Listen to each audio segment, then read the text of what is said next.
All of the talk at the minute is about Chris Eubank Jr, somebody again you know well from being in the opposite corner with George Groves, against Conor Benn, who I know is somebody that you've had in for sparring, and you've had Adam spar him, and I think maybe some others over the period of time. Robbie's gone out to spar him, and Adam's gone out to spar him. Yeah, so Conor's a really good fighter. He's got fantastic momentum. He is on great form. He's boxed some good names. He's very highly ranked in the welterweight division, and you know, I believe he's doing fantastic. He's a nice lad as well. He's a great ambassador for the sport. He doesn't have to box Chris Eubank Jr, and that's why I question it, because I think you're a main event on DAZN. There's loads of 147s out there that you could still pick off. Ugas, he beats Ugas. I think he knocks Ugas out. Keith Thurman. You know, I know Danny Garcia's just moved up to 154, but I'm sure you can entice him back down to 147 for a big fight. Danny Garcia's slow. He's, in my opinion, his best days are well behind him. So, great names in the record. Continue to push you on through that sort of ranking system as well. And who's the WBA champion? The regular. Is it the regular or the WBA? Amanda Stanionis. Yeah, another fighter that I think he could compete with. But personally, I think Jaron Ennis, hard fight. Errol Spence, very hard fight. Crawford, another extremely hard fight. So he is probably looking at it and thinking, some fucking killers down there. Excuse my French, but there's some hard fights at 147.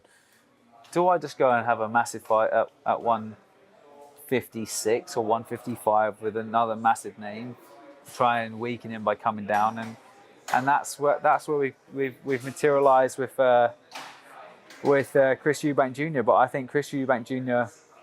has always been beaten by guys that are boxers, not coming to him. Anyone that stands and has a go with him, he's got a pretty damn good chance of winning. He's really good. He's really good when he has people and meeting them head on. George Groves and myself worked on a game plan to switch him off. He can't track to the left, move off to the right, feint, jab to the body, feint, jab to the head. Keep it as basic as possible. Keep it in the middle of the ring and keep switching him off with movement. Every time he goes to set his feet, just drop back. Don't hold your feet and punch with him. But to do that, you have to have size. You have to have a good step back. And when you do step back, you have to be able to land the shot.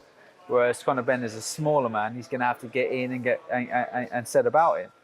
Now, by him coming down to 155 or 156, it's going to weaken him a little bit, but it's not going to change the man that's in front of you. He's still going to be a very good combination puncher. He's still going to have a good chin. So I think from my perspective, it looks a little bit short-sighted. I think him and Conor Benn and Tony Sims are on a great roll together. DAZN need a big fight. They've lost AJ versus Usyk. They've just done a deal with AJ, and now his first fight with them, or was going to be starting after this one apparently, it's just gone to Sky Sport. So, you know, they need to make a stand in the game. They don't have the subscription that they should do. They've got great viewership in America with Canelo, but it hasn't really taken off here. And I think this for them is the perfect opportunity to really have a massive fight, have a mega fight. And I just hope that Conor assesses that, realises it, because he's a young man. Eubank had some big fights, and he might be a little bit older, but he always keeps himself in good shape, and he's a really hard fight. And I know you want to go, throw it back to your dad's eras and stuff, but you're going to have your own legacy fights. You don't necessarily have to fight Eubank versus Benn.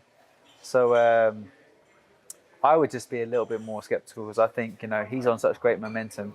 They should, keep him winning.